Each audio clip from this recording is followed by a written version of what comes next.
দেববাণী, বুধবার 24শে জুলাই 1895। যিনি যোগে সম্পূর্ণ সিদ্ধিলাভ করেছেন তাঁর পক্ষে যোগ সিদ্ধিগুলি বিঘ্ন নয়, কিন্তু প্রবর্তকের পক্ষে সেগুলির বিঘ্নস্বরূপ হতে পারে, কারণ ওইগুলি প্রয়োগ করতে করতে ওই সবে একটা আনন্দ ও বিস্ময়ের ভাব আসতে পারে। সিদ্ধি বা বিভূতিগুলি যোগ সাধনার পথে যে ঠিক ঠিক অগ্রসর হওয়া যাচ্ছে তারই চিহ্নস্বরূপ, কিন্তু সেগুলি মন্ত্রজপ, উপবাসাদি, তপস্যা, যোগ সাধন, এমনকি ঔষধ বিশেষের ব্যবহারের দ্বারাও আসতে পারে।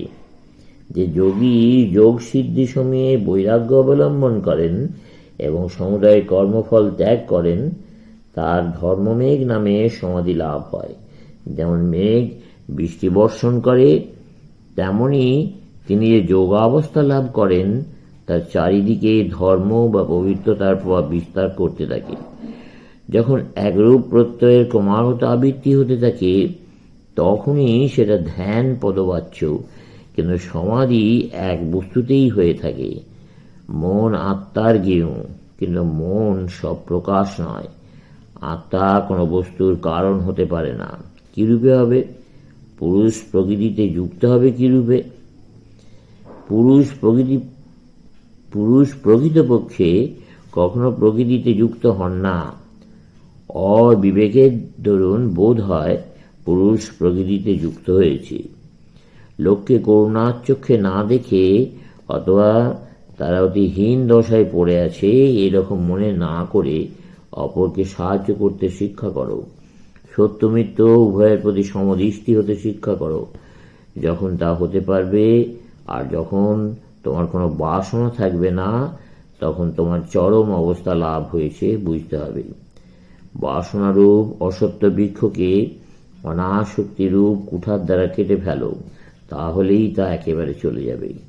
ও তো একটা ভ্রম মাত্র। যার মোহ শোক চলে গেছে, যিনি সঙ্গদোষ জয় করেছেন, তিনিই কেবল আজাদ বা মুক্ত। কোনো ব্যক্তিকে বিশেষভাবে ব্যক্তিগতভাবে ভালোবাসা হচ্ছে বন্ধন। সকলকে সমানভাবে ভালোবাসো, তাহলে সব বাসনা চলে যাবে। সর্বভক্ষ কাল এলে সকলকেই যেতে হবে। অতএব পৃথিবীর উন্নতির জন্য ক্ষণস্থায়ী প্রজাপতিকে রংচঙে করবার জন্য কোনো চেষ্টা করো, সবই তো শেষে চলে যাবে। সদাই দূরের মতো খাঁচায় বসে কেবল ডিগবাজি খেও না।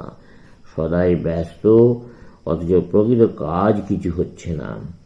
বাসনা ভালোই হোক আর মন্দই হোক, বাসনা জিনিসটাই খারাপ। এ যেন কুকুরের মতো মাংসখণ্ড পাওয়ার জন্য দিনরাত লাফানো, অথচ মাংসের টুকরোটা ক্রমাগত সামনে থেকে সরে যাচ্ছে আর শেষ পর্যন্ত কুকুরের মতো মৃত্যু। ওরকম হয়েও না, সমস্ত বাসনা নষ্ট করে ফেলো। পরমাত্মা যখন মায়াধীশ তখন তিনি ঈশ্বর, যখন মায়ার অধীন তখনই তিনি জীবাত্মা। সমুদয় জগৎ প্রপঞ্চের সমষ্টি মায়া, একদিন সেটা একেবারে উড়ে যাবে। বৃক্ষের বৃক্ষত্বটা মায়া। গাছ দেখবার সময় আমরা প্রকৃতপক্ষে ব্রহ্মস্বরূপকেই দেখছি, মায়া আবরণে ঢাকা। কোনো ঘটনা সম্বন্ধে কেন, এই প্রশ্ন জিজ্ঞাসাটাই মায়ার অন্তর্গত। সুতরাং মায়া কিরূপে এলো এ প্রশ্ন জিজ্ঞাসা করা বৃথা, কারণ মায়ার মধ্যে থেকে ওর উত্তর কখনো দেওয়া যেতে পারে না। আর মায়ার পরে কে ওই প্রশ্ন জিজ্ঞাসা করবে? মন্দ বা মায়া বা অসৎ দৃষ্টিই কেন? এই প্রশ্নটি সৃষ্টি করে, কিন্তু কেন প্রশ্ন থেকে মায়া আসে না। মায়াই ওই কেন জিজ্ঞাসা করে। ভ্রমই ভ্রমকে নষ্ট করে দেয়। যুক্তি বিচার নিজেই একটা বিরোধের উপর প্রতিষ্ঠিত, সুতরাং এটা একটা চক্রস্বরূপ। কাজে যুক্তি নিজেই নিজেকে ধ্বংস করবে। ইন্দ্রিয়জ অনুভূতি একটা আনুমানিক জ্ঞান, আবার সব আনুমানিক জ্ঞানের ভিত্তি অনুভূতি। অজ্ঞানে যখন ব্রহ্মজ্যোতি প্রতিফলিত হয় তখনই অজ্ঞান দৃশ্য হয়। স্বতন্ত্রভাবে ধরলে সেটা শূন্য ছাড়া কিছুই নয়। মেঘে সূর্যকিরণ প্রতিফলিত না হলে মেঘকে দেখাই যায় না। 4 জন লোক দেশ ভ্রমণ করতে করতে একটা উঁচু দেয়ালের কাছে এসে উপস্থিত হলো।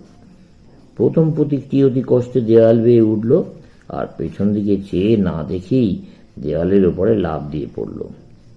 দ্বিতীয় পথিকটি দেওয়ালে উঠল, ভেতরের দিকে দেখলে আর আনন্দধ্বনি করে ভেতরে পড়ল। তারপর তৃতীয়টিও দেওয়ালের মাথায় উঠল। তারপর সঙ্গীরা কোথায় গিয়েছে সেদিকে লক্ষ্য করে দেখলে, তারপর আনন্দে হা হা করে হেসে তাদের অনুসরণ করলে। কিন্তু চতুর্থ পথিকটি দেওয়ালে উঠে তার সঙ্গীদের কি হলো জেনে লোককে তা জানাবার জন্য ফিরে এলো। এই সংসার প্রপঞ্চের বাইরে যে কিছু আছে আমাদের কাছে তার প্রমাণ হচ্ছে। যে সকল মহাপুরুষ মায়ার দেয়াল বেয়ে ভেতরের দিকে পড়েছেন, তারা পড়বার আগেই যে আনন্দে হা হা করে হেসে ওঠেন, সেই হাস্য। আমরা যখন সেই পূর্ণ সত্তা থেকে নিজেদের পৃথক করে তাতে কতগুলি গুণের আরোপ করি, তখন তাকেই আমরা ঈশ্বর বলি। ঈশ্বর হচ্ছেন আমাদের মনের দ্বারা দৃষ্ট এই জগৎ প্রপঞ্চের মূল সত্তা। জগতে সমুদয় মন্দ ও দুঃখ রাশিকে কুসংস্কারাচ্ছন্ন মন যেভাবে দেখে, তাকেই শয়তান বলে।